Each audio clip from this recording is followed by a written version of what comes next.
दोस्तों नमस्कार, मैं हूं जितेश और आप देख रहे हैं आपका अपना चैनल द जेकेएम थ्योरी तैयारी जीत की। दोस्तों अभी हम पढ़ रहे हैं ज्यामिति में त्रिभुज, जिसका एक भाग हम पढ़ चुके हैं, जिसमें हमने त्रिभुजों के प्रकार, अंतःकेंद्र, परिकेंद्र, केंद्रक के बारे में पढ़ा। यदि आपने नहीं पढ़ा है तो उसका लिंक नीचे डिस्क्रिप्शन में दिया है, आप वहां से पढ़ सकते हैं। आज हम पढ़ेंगे त्रिभुज की सर्वांग समता एवं समरूपता से संबंधित बेसिक कॉन्सेप्ट। यदि इस वीडियो को पूरा देख लिया तो चाहे रीट L1 हो, रीट L2 हो, सेकंड ग्रेड हो या अदर कंपटीशन एग्जाम कोई भी हो, आपका कोई भी क्वेश्चन गलत नहीं होगा। इसलिए वीडियो को लास्ट तक जरूर देखें और यदि चैनल पर नए हैं तो चैनल को सब्सक्राइब कर दीजिए और बेल आइकन पे क्लिक कर लीजिए ताकि हमारी सारी वीडियोस की नोटिफिकेशन सबसे पहले आपको मिल सके। तो चलिए शुरू करते हैं तैयारी जीत की।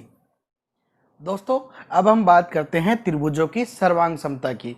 देखो, त्रिभुजों की सर्वांग समता के लिए दो त्रिभुज कब सर्वांग सम हो सकते हैं, इस पर अपन विचार करते हैं।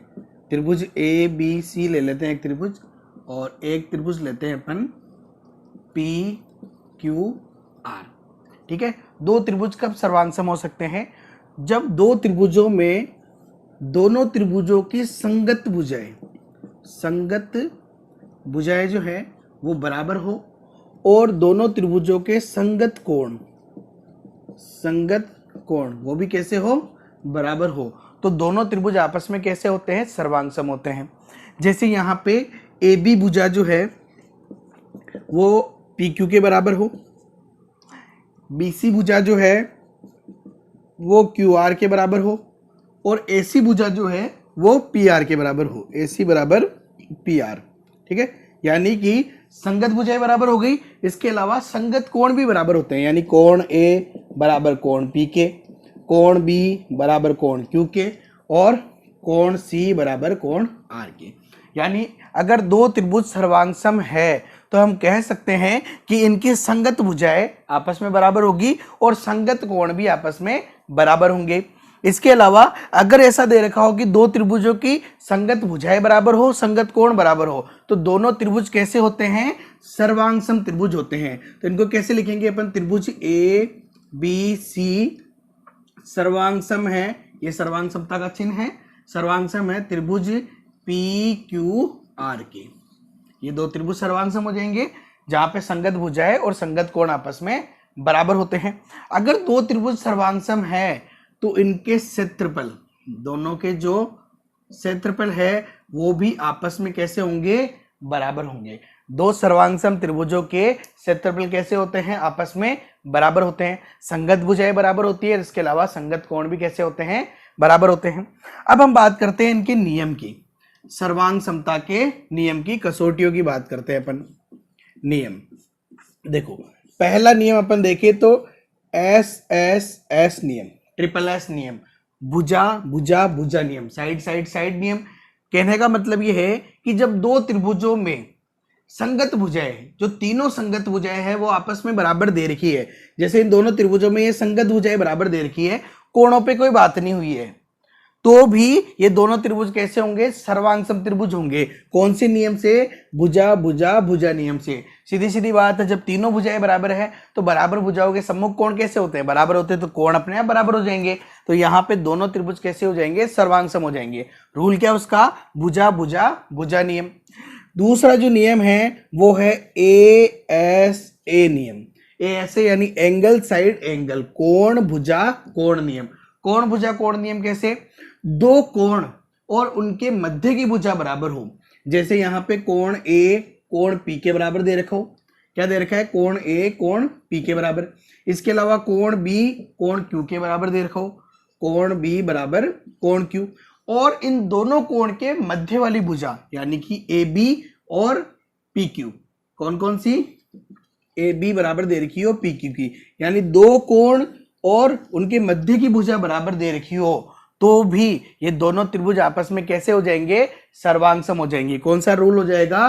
कोण भुजा कोण नियम। सीधी सीधी बात है, दो कोण आपस में बराबर है तो तीसरा कोण ऑब्वियसली बराबर होना है, तो तीनों कोण बराबर हो जाएंगे। और एक भुजा बराबर है और तीनों कोण बराबर, तो बराबर कोण है तो उनकी सम्मुख भुजाएं, क्योंकि ये भुजा बराबर है तो अन्य दो भुजाएं भी बराबर आ जाएगी।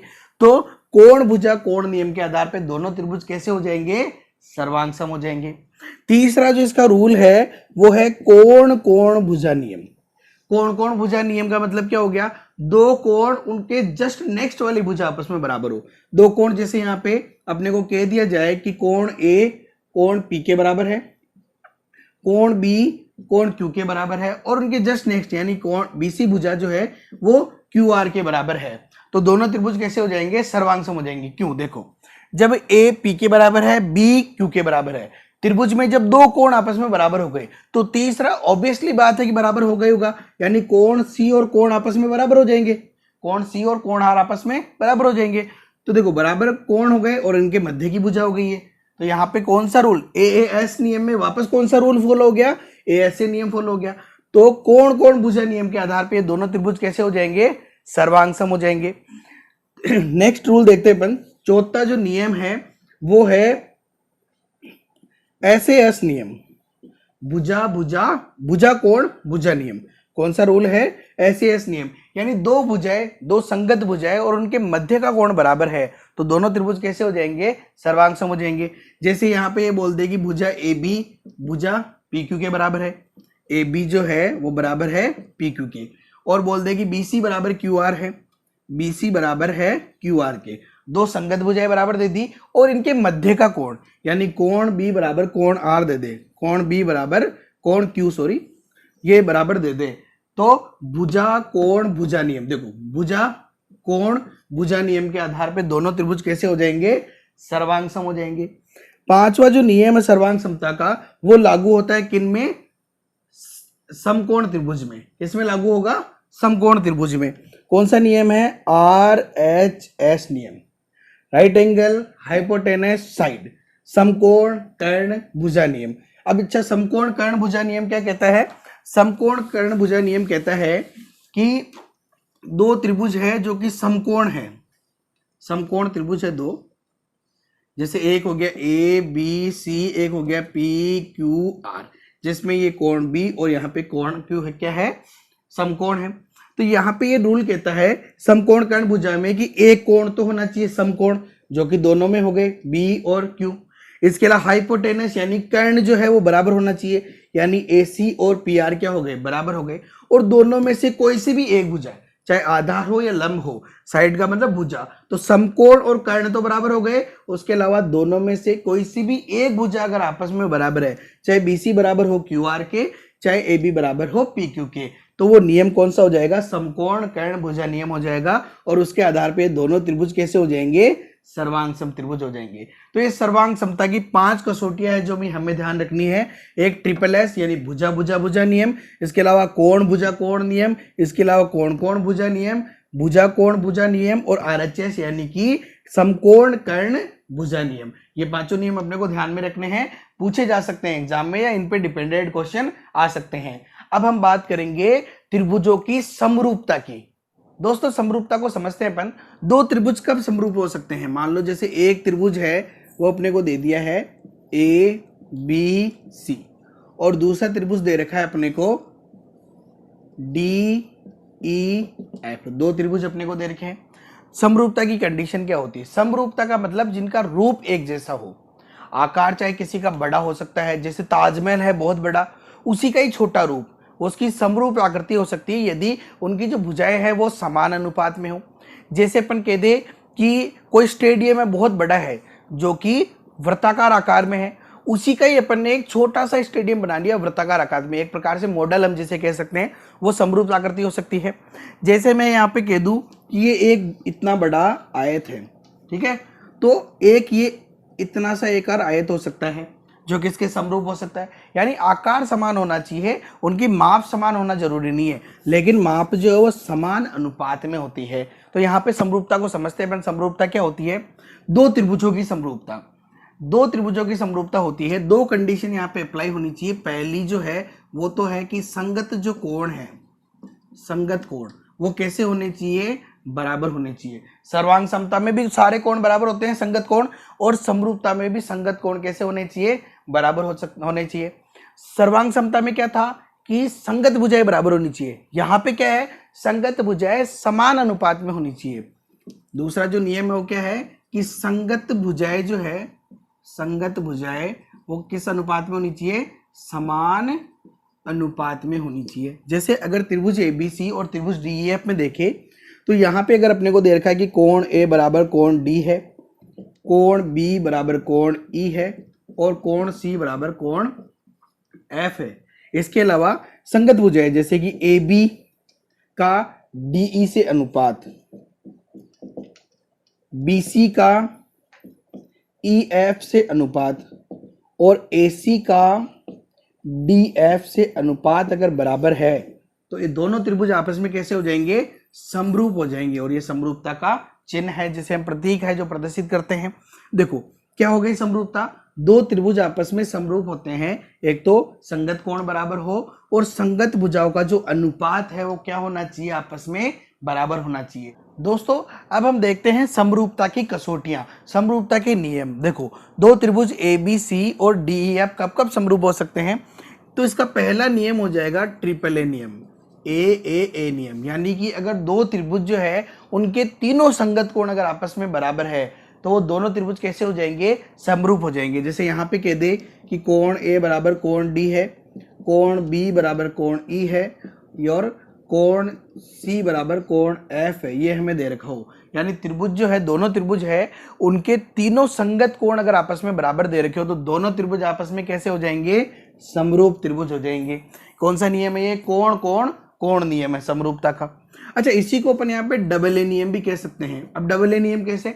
मान लो उसने दो ही कोणों के लिए बात की है कि कोण A कोण D के बराबर है और कोण B कोण E के बराबर है, दो कोणों के लिए बात करी है। अब हम जानते हैं कि अगर दो त्रिभुजों में दो संगत कोण आपस में बराबर है तो ऑब्वियसली बात है कि तीसरा 100% बराबर होगा। तो AAA नियम को यानी कोण कोण कोण नियम को कोण कोण नियम भी पढ़ते हैं, यानी AA नियम भी अपन कह सकते हैं। दूसरा जो नियम है वो हो जाएगा भुजा कोण भुजा नियम। अब देखो भुजा कोण भुजा नियम कैसे? भुजा कोण भुजा नियम इस प्रकार से कि अपने को दो भुजाओं का अनुपात बराबर दे रखा है और उनके मध्य का कोण है वो बराबर दे रखा है। जैसे यहाँ पे अपने को कह दिया जाए कि AB अनुपात DE जो है, यानी ये AB और इस DE का अनुपात और BC और EF का जो अनुपात है वो दे रखा है अपने को बराबर, और इनके मध्य का कोण यानी कोण B वो बराबर दे दिया अपने को किसके? कोण E के। तो कौन सा नियम हो गया? देखो भुजा कोण भुजा नियम, ये वाली भुजा, ये कोण और ये भुजा नियम, यानी दो भुजाओं का अनुपात बराबर है और उनके मध्य का कोण बराबर है। तो भुजा कोण भुजा नियम के आधार पे दोनों त्रिभुज कैसे हो जाएंगे? दोनों त्रिभुज हो जाएंगे समरूप हो जाएंगे। नेक्स्ट जो नियम है वो है SSS नियम, यानी कि तीनों भुजाओं का अनुपात बराबर दे रखा है। यानी हमें कह दिया जाए कि AB और DE का जो अनुपात है, BC और EF का अनुपात है और यहाँ से AC और DF का जो अनुपात है वो कैसा दे रखा है अपने को? बराबर। कोणों के लिए कोई बात नहीं करे, कोई प्रॉब्लम नहीं है। SSS नियम हो गया है यहाँ पे भुजा भुजा भुजा नियम, यानी तीनों संगत भुजाओं के अनुपात बराबर दे रखे हैं तो SSS नियम से दोनों त्रिभुज कैसे हो जाएंगे? समरूप हो जाएंगे। चौथा जो नियम है वो काम करेगा अपना किसके लिए? समकोण त्रिभुज के लिए। अगर दो समकोण त्रिभुजों के लिए बात करें कि एक त्रिभुज है ABC और एक त्रिभुज अपन मान लेते हैं अपन इस बार X Y और Z, जहां पे कोण B और कोण Y कैसे हैं? समकोण है। तो रूल क्या है? RHS, right angle hypotenuse side, यानी कि समकोण कर्ण भुजा नियम। क्या कहता है ये नियम? ये कहता है कि एक तो दो कोण समकोण होने चाहिए, एक कोण इसका और एक कोण इसका समकोण होना चाहिए। समकोण त्रिभुज है तो ऑब्वियसली समकोण होगा इससे। इसके अलावा हाइपोटेनस, यानी ये कह रहा है कि कर्ण का जो अनुपात है, यानी ये कर्ण इसका कर्ण, दोनों का एक अलग अलग भी अनुपात ले सकते हैं, वरना ये कह रहा है कर्ण और एक भुजा का अनुपात। तो अपन ने एक तो ले लिया कर्ण, कोई सी भी एक भुजा हो सकती है, BC हो सकती है, AB हो सकती है। अपन जैसे ले रहे हैं माना कि AB, तो लेकिन इनकी संगत होनी चाहिए भुजाएं। तो यहाँ से AC हो गया, कर्ण का हो गया XZ और इसकी संगत भुजा XY, इनका जो अनुपात है, यानी यहाँ पे क्या हो गया? एक तो हो गया समकोण और कर्ण और एक भुजा का अनुपात अगर आपस में बराबर है तो ये दोनों त्रिभुज आपस में कैसे हो जाएंगे? समरूप हो जाएंगे। तो सर्वांग समता और समरूपता में अंतर यही है कि यहाँ पे भुजाओं के अनुपात बराबर होते हैं, जबकि सर्वांग समता में भुजाएं बराबर होती है। बस यही डिफरेंस है। सर्वांग समता में दोनों त्रिभुजों का क्षेत्रफल समान होगा, जबकि यहाँ पे क्षेत्रफल का समान होना कतई आवश्यक नहीं है। ये जरूर ध्यान रखना है अपने को। दोस्तों अब अपन देखते हैं दो समरूप त्रिभुजों के क्षेत्रफलों में क्या संबंध हो सकता है। देखो हमें पता है कि दो समरूप त्रिभुज है, संगत कोण बराबर होंगे, भुजाओं का अनुपात यानी संगत भुजाओं का अनुपात कैसा होगा, बराबर होगा। तो इनके क्षेत्रफल का क्या संबंध होगा, तो देखो दो समरूप त्रिभुजों के क्षेत्रफलों का अनुपात यानी कि एरिया ऑफ त्रिभुज ABC और एरिया ऑफ त्रिभुज DEF, इन दोनों का जो अनुपात है वो इनकी संगत भुजाओं के अनुपात के वर्ग के बराबर होता है। ये बहुत बार एग्जाम में डायरेक्ट भी पूछा गया है, इनसे रिलेटेड क्वेश्चंस भी आते हैं, तो ये बहुत इंपॉर्टेंट है यहाँ पे कि इनकी भुजाओं के अनुपात, संगत भुजा यानी ये AB अनुपात DE इसके वर्ग के बराबर होता है।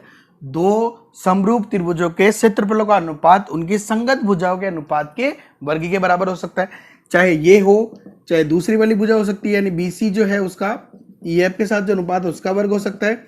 इसके अलावा AC और जो DF है उसके अनुपात का वर्ग हो सकता है।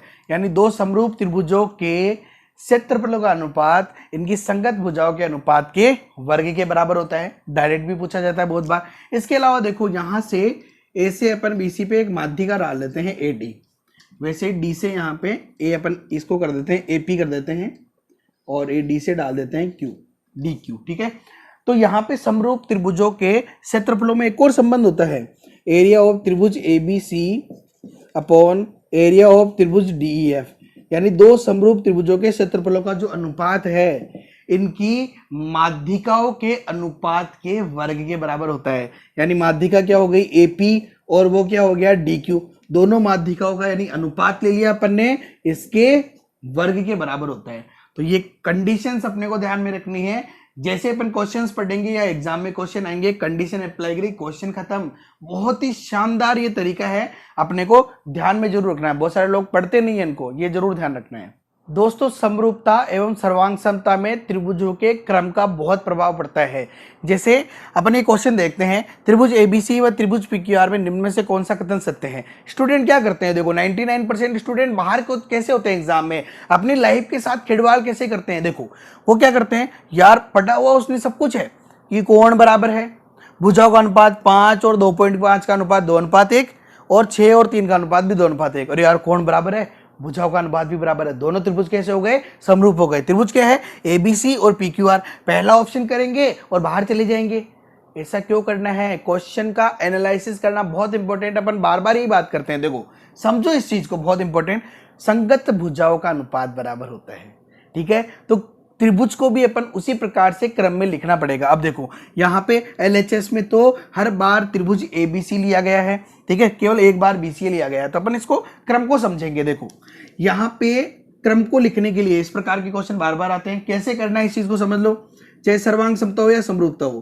पहले देखो कोण कौन सा बराबर है, कोण है B या R, B बराबर R है, तो अपन ने लिख लिया एक तरफ तो B और एक तरफ लिख लिया है R, ठीक है, B और R बराबर है। अब उसके बाद देखो अपन क्या करेंगे, अपन को पता है कि भाई AB जो भुजा है वो QR का अनुपात और BC भुजा का PR का जो साथ अनुपात है वो कैसा है, बराबर है, 2:1 है। अब अपन क्या करेंगे, यहाँ पे देखो 60 के एक तरफ क्या है 5 है और एक तरफ है 6, और इधर 60 के एक तरफ है 2.5 और एक तरफ क्या है 3।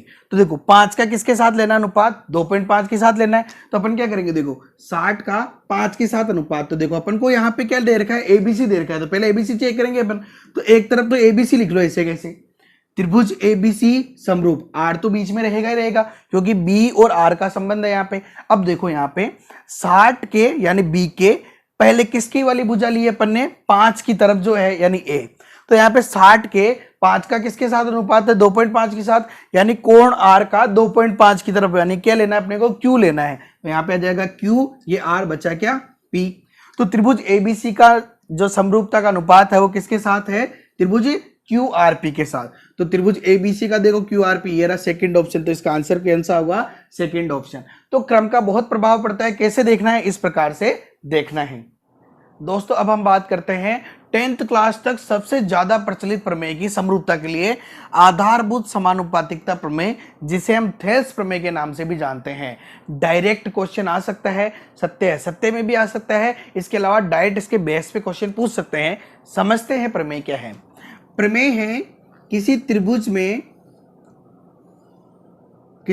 में दो भुजाओं को मिलाने वाली रेखा अगर तीसरी भुजा के समांतर है, किसी त्रिभुज में, जैसे त्रिभुज ले लिया ए बी सी, और ये इन दोनों भुजाओं को अपन ने, दोनों जो भुजाएं हैं इनको मिलाने वाली एक रेखा ले ली अपन ने, डी ई ले ली, कहीं से भी हो सकती है वो, ठीक है। अगर ये तीसरी भुजा के समांतर है तो ये इन दोनों भुजाओं को समान अनुपात में विभाजित करती है, दोनों भुजाओं को समान अनुपात में विभाजित करती है। यानी कि यहाँ पे एडी अनुपात डीबी, एडी और डीबी का जो अनुपात है वो एई और ईसी के अनुपात के बराबर होगा।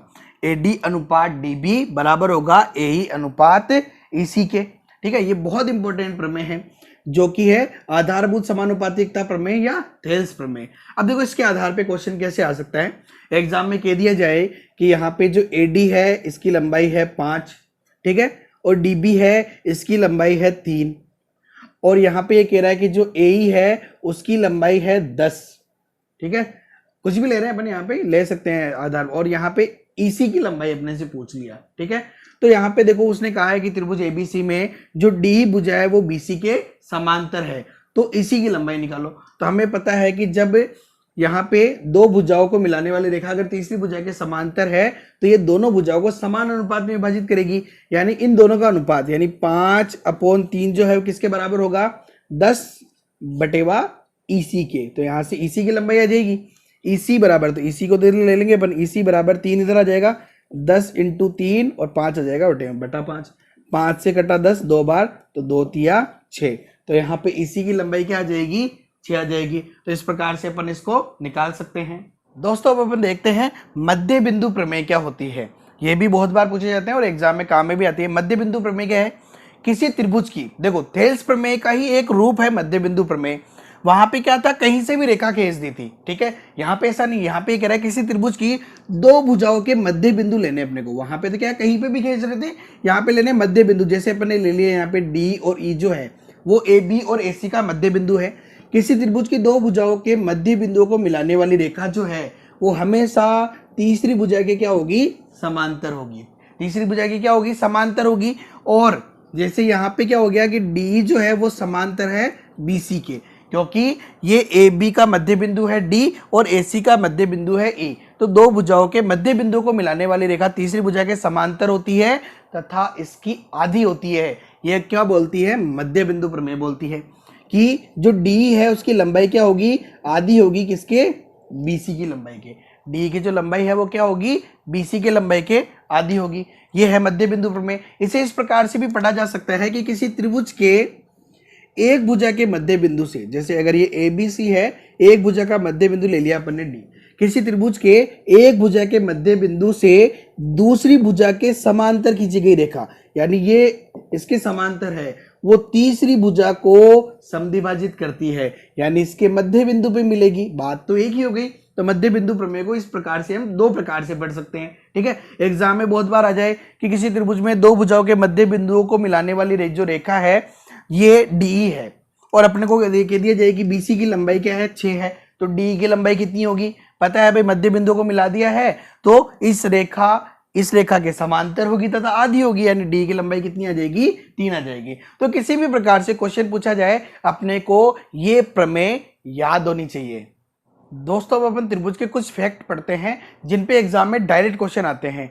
जैसे त्रिभुज एबीसी है, अगर अपने को दे रखा है कि किसी त्रिभुज में तीनों भुजाओं के मध्य बिंदुओं को मिला दिया जाए, तो तीनों भुजाओं के मध्य बिंदु ले ले अपन, जैसे ये डी ले लिया, बीसी का ले लिया, ई ले लिया और एसी का ले लिया, एफ ले लिया, इनको मिला दिया जाए। तो मैंने कहा ठीक है, मैं मिला दिया भाई वगैरह। इससे बनने वाला त्रिभुज जो है, कौन सा त्रिभुज बना अपना, त्रिभुज डीएफ बना, त्रिभुज डीईएफ बना। ये एग्जाम में सेकंड ग्रेड में भी क्वेश्चन आया हुआ है, बहुत बार पूछे जाते हैं कि किसी त्रिभुज में तीनों भुजाओं के मध्य बिंदुओं को मिलाया है, ठीक है, तो उससे बनने वाले त्रिभुज का मूल त्रिभुज से अनुपात जो है, उससे बनने वाले त्रिभुज के क्षेत्रफल का मूल त्रिभुज के क्षेत्रफल से अनुपात क्या होगा। यानी इसने सीधा सीधा ये पूछा है कि त्रिभुज डीईएफ और त्रिभुज ए बी सी का अनुपात क्या होगा, एरिया का, यानी इनके क्षेत्रफल का। अब बहुत शानदार प्रश्न है ये, क्या है देखो यहाँ पे, अपने को किसी त्रिभुज के जब मध्य बिंदुओं को मिलाने से जो त्रिभुज बनता है, यहाँ पे ये जो चारों त्रिभुज इनका क्षेत्रफल हमेशा बराबर होगा।